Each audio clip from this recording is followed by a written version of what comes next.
The massive circular chamber of the Galactic Council fell silent as the holographic display flickered to life.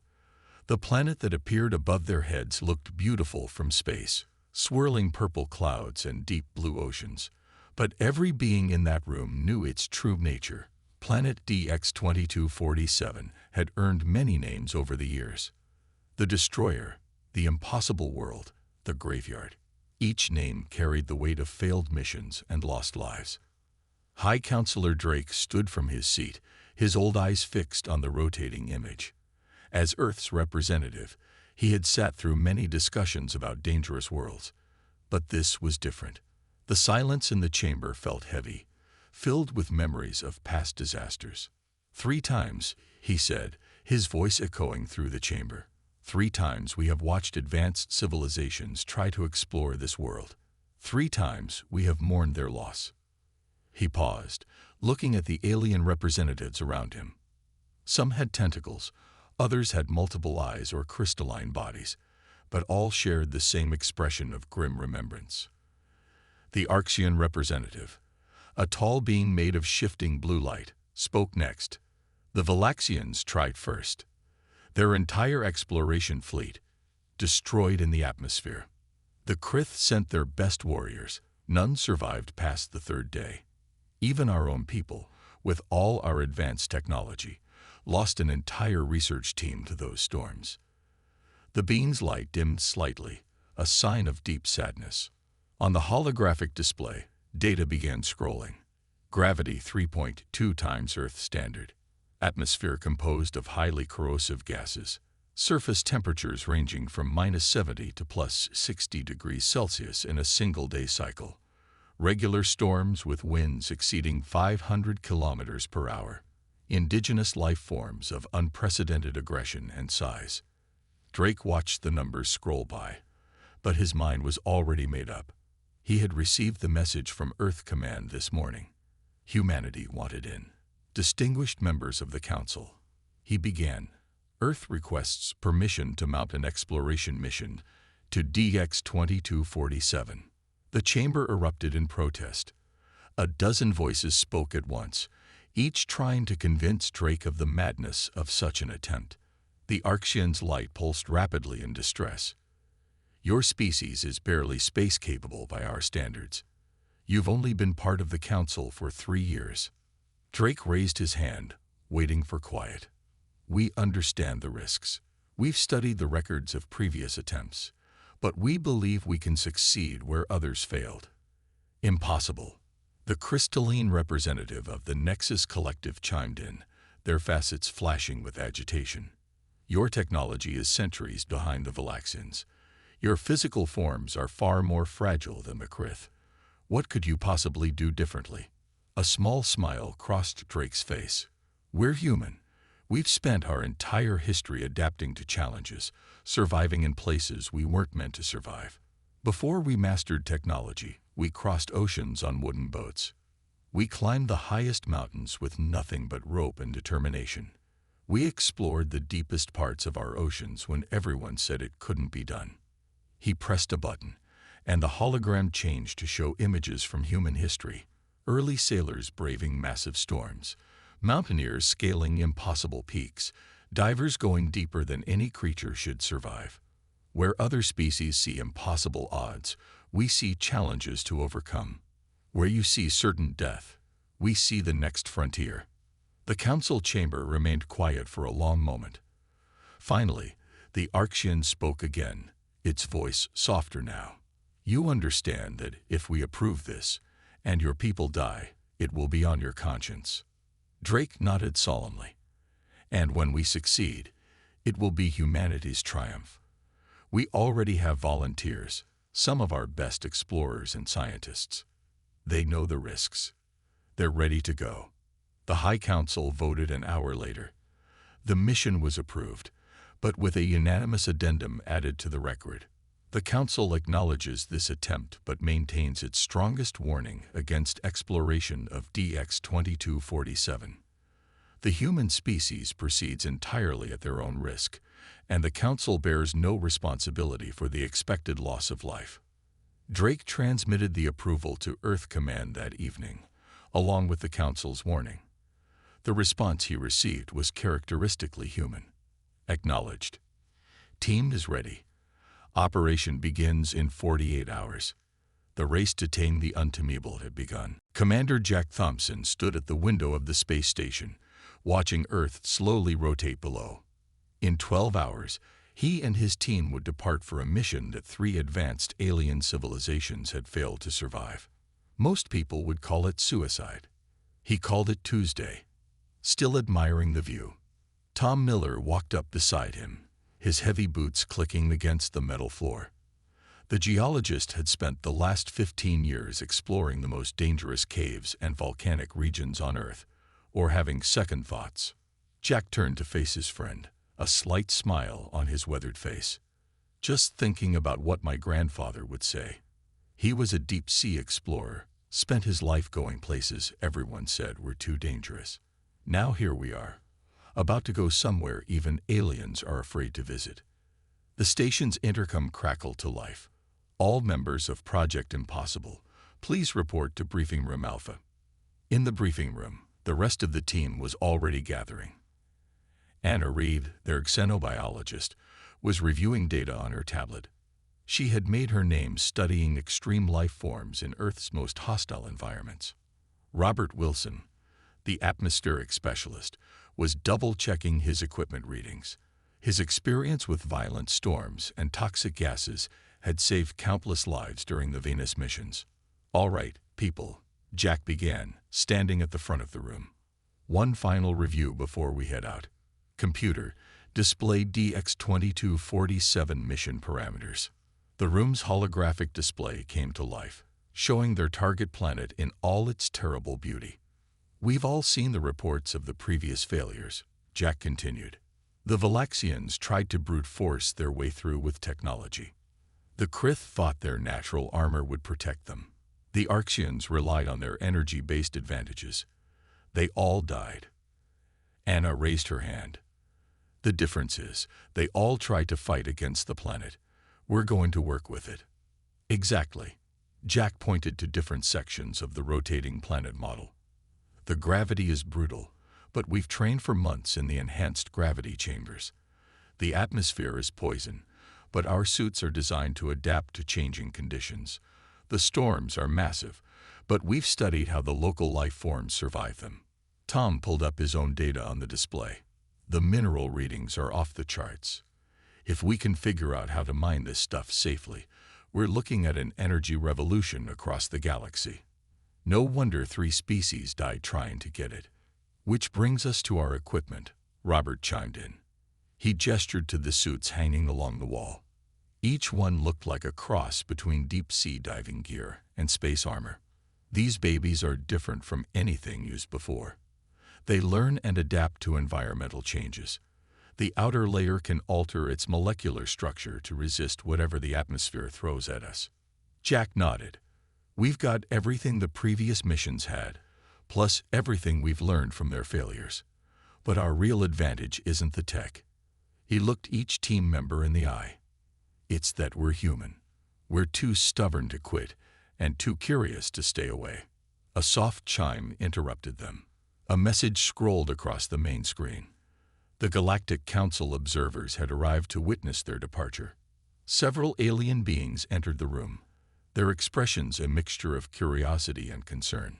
The Arxian representative stepped forward, its blue light pulsing softly. "We have come to," what is your human phrase?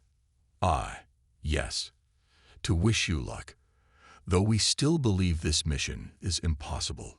Jack shook his head, smiling. "With all due respect, impossible is just another word for hasn't been done yet. In 48 hours, we'll be on that planet's surface, doing what everyone says can't be done." The team spent the next several hours making final preparations. Suits were checked and rechecked. Emergency protocols were reviewed. Last messages were sent to family members back on Earth. As they finally boarded their ship, the Arxian observer was heard saying to its colleagues, "I don't understand. They know the odds. They've seen the data. Why do they still smile?" The answer was simple.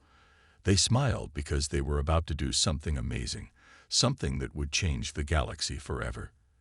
They smiled because they were human, and this is what humans do best, turning the impossible into the possible. The countdown began. The ship shuddered violently as it entered DX-2247's atmosphere. Warning lights flashed across every console, and the hull creaked under the strain. Previous missions had been destroyed at this exact moment, their ships torn apart by the savage combination of gravity and corrosive gases. Hull integrity at 60%. Robert called out from his station, his fingers flying over the controls. The atmospheric shielding is holding, but these gases are like nothing we've seen in the simulations. Commander Jack gripped his chair tighter as another tremor rocked the ship.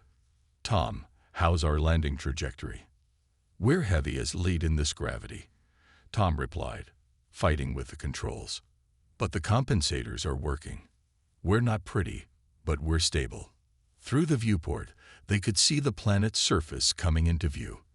The purple clouds parted to reveal a landscape that looked like something from a nightmare. Massive crystal formations jutted from the ground like teeth, their surfaces gleaming with an unnatural light. The ground itself seemed to pulse with a dark energy. Anna's instruments were going crazy. "I'm picking up life signs everywhere. The readings are off the charts, and they're all moving toward our landing zone." The ship's landing gear deployed with a heavy thunk. Jack took a deep breath, feeling the crushing weight of the planet's gravity even through their ship's protective fields.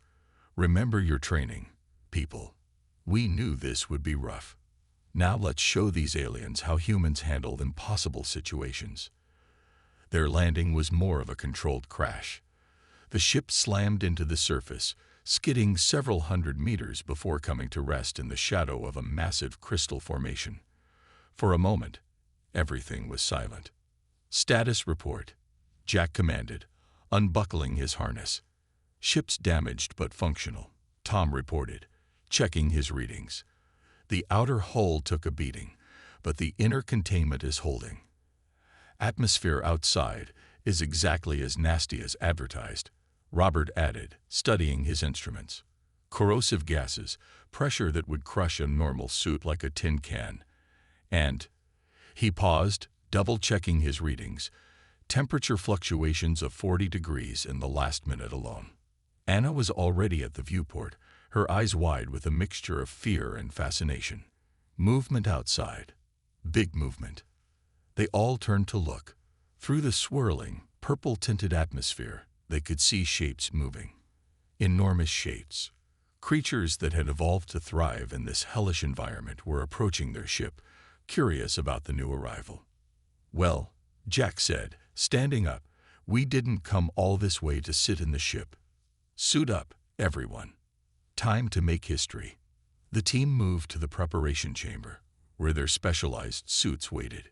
Each suit was a marvel of human engineering, designed to adapt and learn from the environment. They helped each other with the final checks and seals. "Remember," Robert warned as they prepared to exit, "the gravity out there is more than 3 times what we trained for. Even with the suit's assistance, every movement will be a struggle." Jack nodded, securing his helmet. "We move slow, we stay close, and we follow the plan. Anna, you're on life form analysis. Tom, start your geological surveys. Robert, keep monitoring those atmospheric conditions. I'll coordinate our defense perimeter." The airlock cycled, and for the first time in galactic history, humans set foot on DX-2247. The gravity hit them like a physical wall, even through their suits. Each step was a battle against forces that wanted to crush them into the ground. Through his faceplate, Jack could see one of the native creatures approaching. It was enormous, easily the size of their ship, with a crystalline exoskeleton that seemed to absorb the light. Its multiple limbs moved with surprising grace in the crushing gravity. "Well," Anna said, her voice filled with wonder despite the strain, "now we know why the Krith warriors didn't survive. Those claws could shred a tank." "Stay focused," Jack commanded, activating their portable shield generator. "We've got 6 hours to set up base camp before the first night cycle hits, and something tells me we really don't want to be exposed when that happens." As if in response, a distant roar echoed across the landscape, making their suits' vibration sensors max out.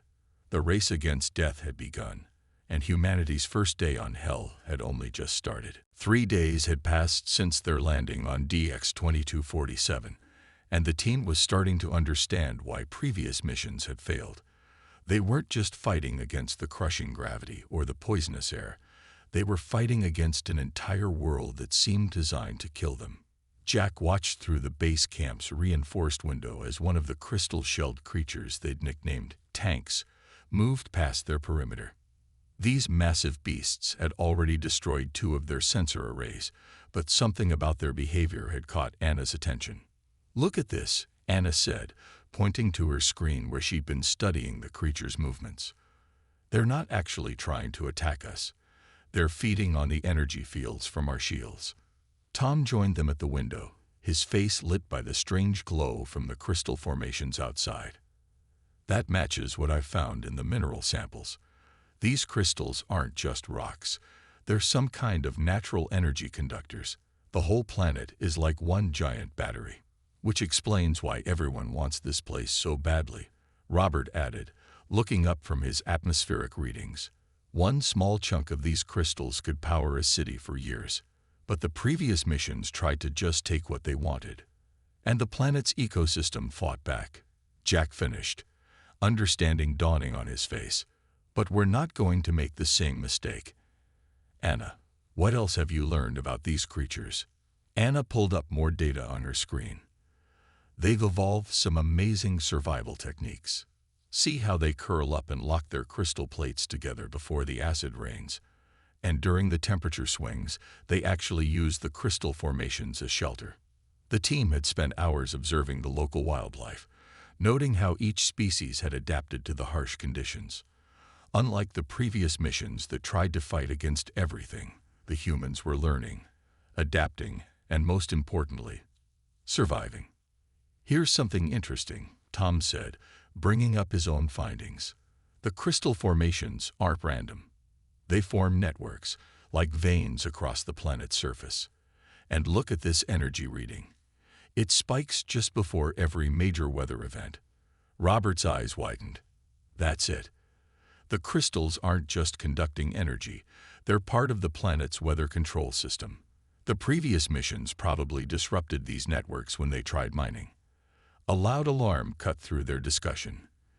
The exterior sensors were showing rapidly changing atmospheric conditions. Another deadly storm was approaching. But this time, they were ready. "Everyone to your stations," Jack ordered. "Let's put our theory to the test." Instead of powering up their shields to maximum like the previous missions had done, they adjusted them to match the natural energy frequency of the crystal formations.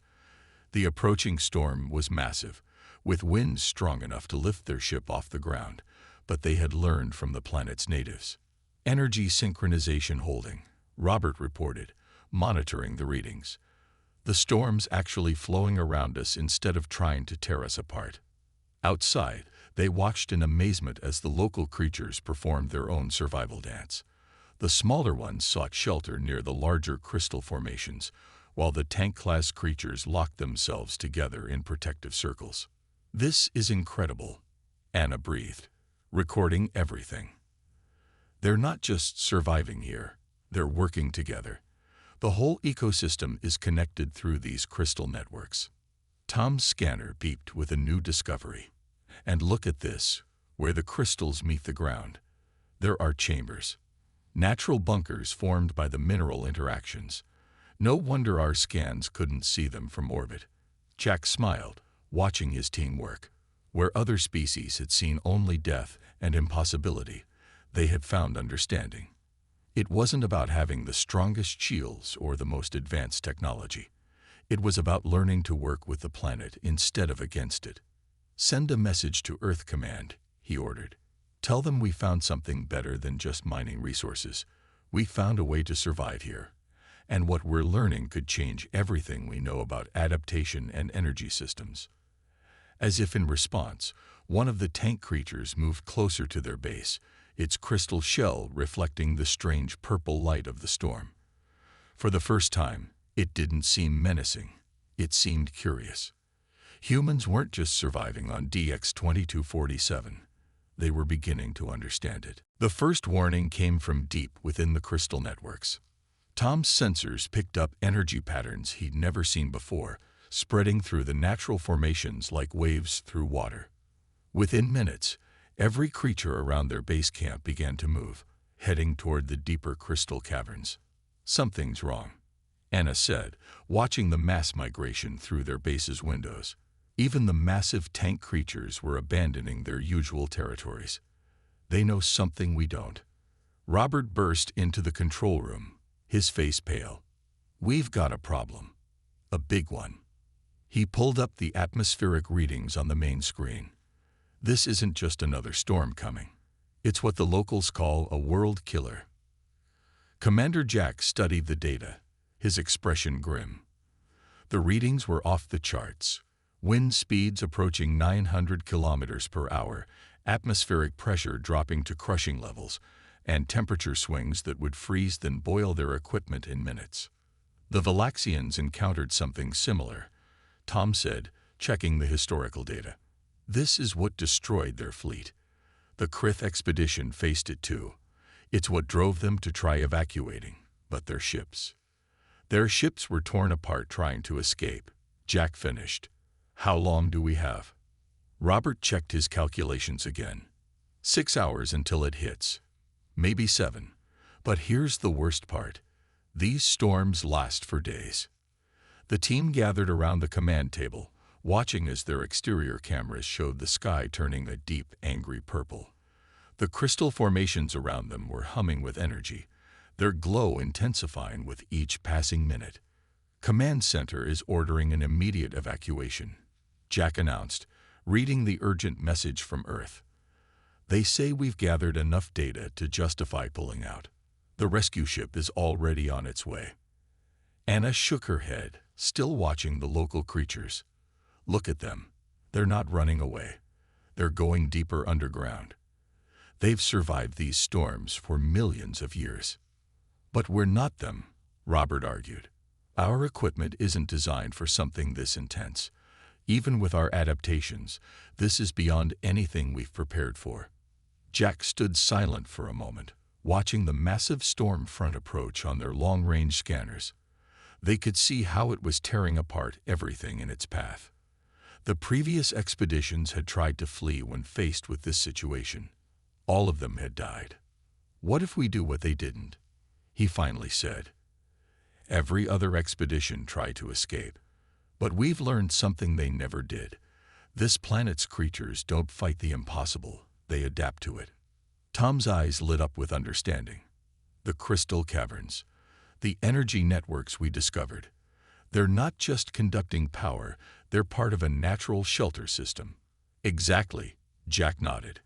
"Anna, what's the deepest chamber you've mapped in the nearby crystal formations?" "There's a massive cavity about 2 kilometers down," she replied, pulling up the scan data. "The tank creatures are heading there now. But the gravity at that depth will be almost 5 times Earth normal," Robert finished. "Our suits can handle it, but barely. And we'd have to move our essential equipment."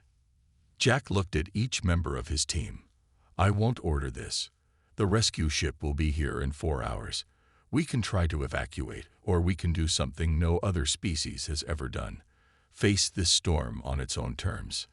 The room fell silent as the choice hung in the air. Outside, the wind was already picking up, making their reinforced base creak and groan. The crystal formations pulsed with increasing energy, their light casting strange shadows through the windows. Tom was the first to speak. "My grandfather used to say that when you're caught in an avalanche, the worst thing you can do is try to outrun it. Sometimes, the only way to survive is to dig in." Anna nodded. "We didn't come all this way to run at the first sign of real danger. I'm staying." "The data we could gather from inside the storm," Robert added, already thinking of the possibilities. "We'd be the first to ever see it from the inside." Jack smiled. It wasn't even a question anymore. They were human, after all. When faced with the impossible, they didn't run. They dug deeper. "Send a message to command," he ordered. "Tell them we're going dark for a few days. We've got a storm to weather." The descent into the crystal caverns was like nothing they had ever experienced. Each step felt like walking through thick mud while carrying a mountain on their backs. The enhanced gravity at this depth made even breathing a constant battle. 200 meters to go, Tom called out, checking their position on the scanner. Behind them, the last pieces of essential equipment floated on their gravity sleds. They'd brought only what they absolutely needed: power cells, atmospheric processors, and basic survival gear. Through their suit visors, they could see the massive tank creatures moving alongside them, their crystalline bodies glowing with stored energy. Unlike before, the creatures weren't showing any signs of aggression. If anything, they seemed to be guiding the humans deeper into the cavern network. Temperature dropping fast, Robert reported, his voice strained from the effort of movement. The storm's starting to hit the surface. Winds already past 600 kilometers per hour. Anna's sensors were picking up unprecedented readings from the crystal walls around them. These formations, they're all connected. The energy is flowing through them like a circulatory system. And look, the patterns matched the creature's shell structures.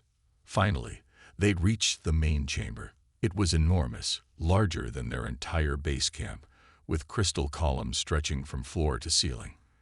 The tank creatures were gathering in groups, interlocking their shell plates to form protective circles. "Set up here," Jack ordered, pointing to a relatively flat area near one of the larger crystal columns. "Robert, get those atmospheric processors running. Tom, we need those power cells connected to the crystal network like we planned." They worked quickly, racing against the approaching storm. Above them, they could hear the world being torn apart. The cavern trembled with each thunderous blast, but the crystal structures held firm. "Energy levels are spiking," Tom shouted suddenly. "Something's happening to the crystal networks." The chamber filled with an intense purple light as energy began coursing through the crystal formations. The tank creatures responded, their own crystalline shells beginning to pulse with the same frequency. "It's some kind of resonance pattern," Anna realized, watching the readings on her instruments. The creatures aren't just hiding from the storm. They're part of the planet's natural defense system. Robert's eyes widened behind his visor. The crystals are channeling the storm's energy. Instead of fighting against it, they're absorbing and redistributing it through the entire network. "Quick," Jack commanded. "Adjust our power cells to match their frequency. If we can sync with their energy pattern." A deafening roar filled the cavern as the full force of the storm hit the surface. The ground shook violently, and for a moment, it seemed like even this shelter wouldn't be enough. But then something remarkable happened. The tank creatures moved closer to the human camp, forming a protective circle around their equipment. Their crystalline shells were now glowing so brightly it was almost blinding. The energy flowing through the cavern walls seemed to respond, creating a stable pocket of calm in the midst of chaos. "Power cells synchronized," Tom reported in amazement. "We're actually drawing power from the storm itself. The more intense it gets up there, the more energy we have down here." Hours turned into days as the storm raged above. The team took turns monitoring their equipment and studying the incredible survival mechanisms at work around them. They watched as the tank creatures rotated positions, sharing the burden of energy absorption, working together in a complex dance of survival. "Look at this," Anna said on the third day, pointing to her readings. "The creatures aren't just protecting themselves. They're protecting us too. They've recognized our power signature as part of their network." Jack smiled inside his suit. Where other species had seen only monsters to fight, they had found allies. Where others had tried to conquer, they had chosen to adapt and learn. "Send a message to the surface base's emergency beacon," he ordered. "Tell them, humans don't just survive. We understand. We adapt. We become part of the solution." As if in response, One of the tank creatures shifted closer, its crystalline shell harmonizing with their equipment's energy frequency. In the depths of this alien world, humanity had done more than just endure. They had found a way to belong. The Galactic Council chamber was packed beyond capacity. Representatives from every spacefaring race had gathered to hear the human team's report. The massive holographic display showed images that many had believed impossible. Humans walking on the surface of DX-2247, working alongside its fearsome creatures, and most incredibly, surviving its legendary storms. Commander Jack stood before them, his team by his side. They looked different now, leaner from the crushing gravity, with a quiet confidence that came from facing the impossible and winning. Distinguished members of the Council, Jack began, we stand before you not just as survivors, but as people who have learned to thrive on what you call the impossible world. We didn't just study DX-2247, we became part of it. The chamber erupted in murmurs as Tom stepped forward, displaying crystal samples that pulsed with natural energy. These aren't just power sources to be mined, he explained. They're part of a living network that spans the entire planet. The creatures you thought were monsters. They're engineers maintaining this incredible system. Anna activated a hologram showing the tank creatures working with their equipment.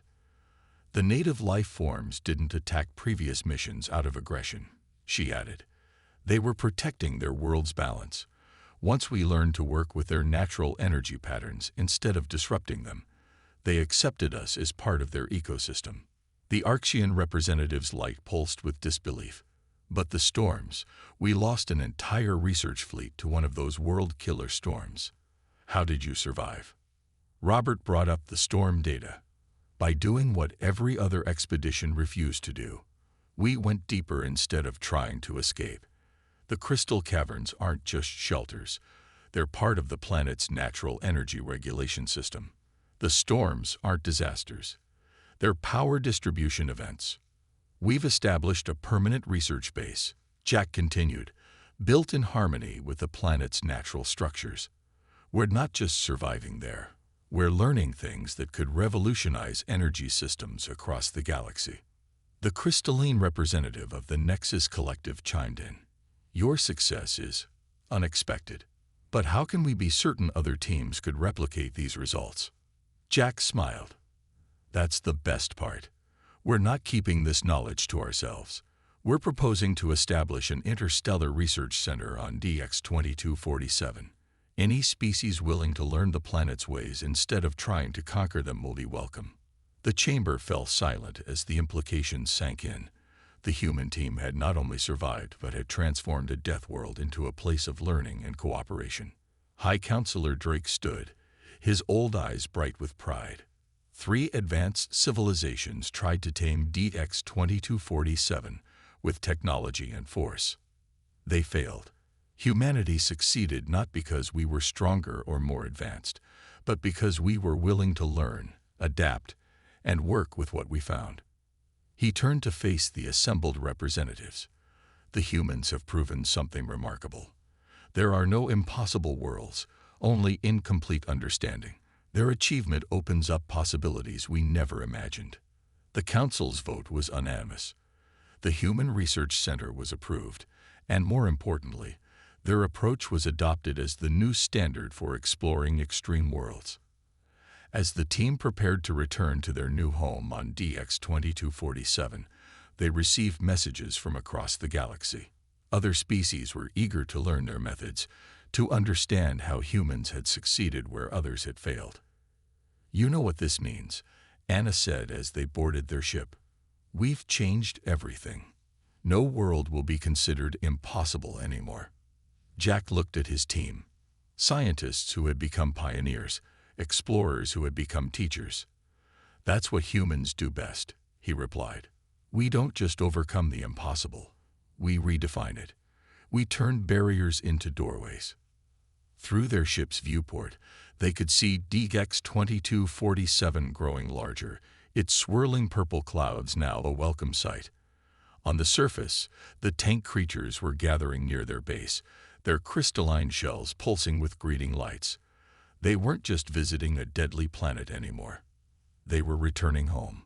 The impossible world had become humanity's greatest achievement, a symbol of what could be accomplished when courage was paired with understanding, when strength gave way to adaptation, and when the drive to survive was transformed into the wisdom to belong.